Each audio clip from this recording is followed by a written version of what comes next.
Assalamualaikum warahmatullahi wabarakatuh. Perkenalkan, saya Muhammad Yazid Irfani dengan NIM 082 dari kelas BPSC. Jadi di sini saya akan melanjutkan tugas dari manajemen sumber daya manusia yang diampu oleh Prof. Suswanto. Lanjutkan dari materi yang kemarin, materi minggu ini yaitu pelatihan dan pengembangan sumber daya manusia. Di sini saya akan menjelaskan secara ringkas tentang materi tersebut. Oke, langsung saja saya mulai. Jadi, pelatihan dan pengembangan merupakan salah satu fungsi penting dalam manajemen sumber daya manusia. Pelatihan atau training itu berfokus pada peningkatan keterampilan dan pengetahuan karyawan dalam jangka pendek, yang bertujuan agar mereka mampu melaksanakan pekerjaannya secara efektif sesuai tuntutan, baik itu dari organisasi maupun perusahaan. Sementara yang pengembangan atau development itu lebih menekankan pada pembentukan kemampuan yang jangka panjang seperti kesiapan karir, kepemimpinan, serta peningkatan kualitas pribadi untuk menghadapi perubahan lingkungan kerja di masa yang akan datang.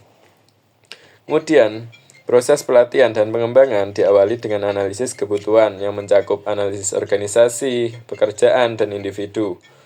Jadi, analisis ini penting agar program pelatihan tepat sasaran sesuai dengan strategi organisasi, serta relevan dengan kebutuhan karyawan di suatu perusahaan atau organisasi tersebut. Setelah itu, dilakukan desain program pelatihan yang mencakup tujuan, materi, kemudian metode, instruktur, dan evaluasi. Jadi metode pelatihan ini dapat berbentuk on the job training seperti coaching, mentoring, dan job rotation, maupun berbentuk off the job training seperti workshop, kelas, studi kasus, atau e-learning. Selain itu, pelatihan teknis pengembangan SDM juga terkait erat dengan pengembangan karir, seperti program kepemimpinan dan pembelajaran yang berkelanjutan. Organisasi yang mampu menanamkan budaya belajar akan lebih mudah untuk beradaptasi terhadap perubahan, kemudian mudah untuk mendorong inovasi, serta meningkatkan daya saing dengan perusahaan-perusahaan yang lain. Untuk menilai efektivitas pelatihan perlu dievaluasi menggunakan model seperti Kirkpatrick 4 Levels yang mencakup reaksi peserta, peningkatan pembelajaran, perubahan perilaku kerja, hingga hasil nyata bagi organisasi atau perusahaan. Jadi, evaluasi ini membantu organisasi memastikan bahwa intervensi pelatihan memberikan dampak positif bagi individu maupun perusahaan.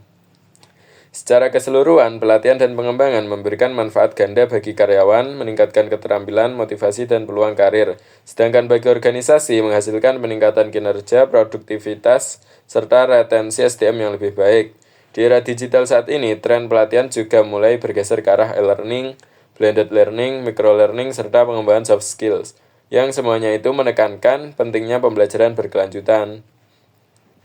Jadi, kesimpulan materi pada kali ini yaitu pelatihan dan pengembangan SDM itu merupakan investasi strategis yang tidak hanya meningkatkan kompetensi individu, tetapi juga memperkuat daya saing terhadap organisasi lain atau perusahaan-perusahaan yang lainnya. Dengan perencanaan yang matang, metode yang tepat, serta evaluasi yang terukur, pelatihan mampu menciptakan SDM yang profesional, adaptif, dan produktif. Jadi, pengembangan karir dan budaya belajar berkelanjutan menjadi kunci dalam menjaga motivasi serta komitmen karyawan. Pada akhirnya, keberhasilan organisasi tersebut sangat ditentukan oleh sejauh mana ia mampu mengelola dan mengembangkan sumber daya manusianya secara konsisten dan berkesinambungan. Oke, mungkin itu saja dari saya. Wassalamualaikum warahmatullahi wabarakatuh.